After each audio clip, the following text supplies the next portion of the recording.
क्या आप लोग कुछ पीना ओह चाहेंगे? नहीं नहीं थैंक यू, हमें कुछ नहीं चाहिए। ओह क्या मुझे पानी मिल सकता है? जी, इनमें से कौन सा लेंगे सर? अच्छा तुम्हारे पास ऐसा कुछ है जैसे फ्लेवर्ड सोडा? अरे यार मैंने अपना सारा पैसा वो टोपी और चश्मे वाले को दे दिया। तू भर देगा?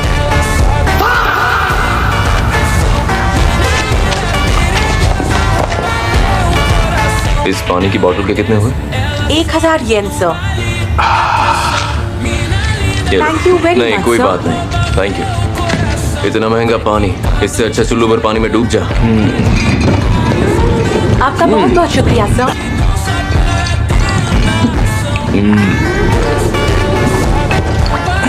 चाहो तो हम बात भी कर सकते हैं। नहीं बिल्कुल मूड नहीं है। और ऐसा क्या?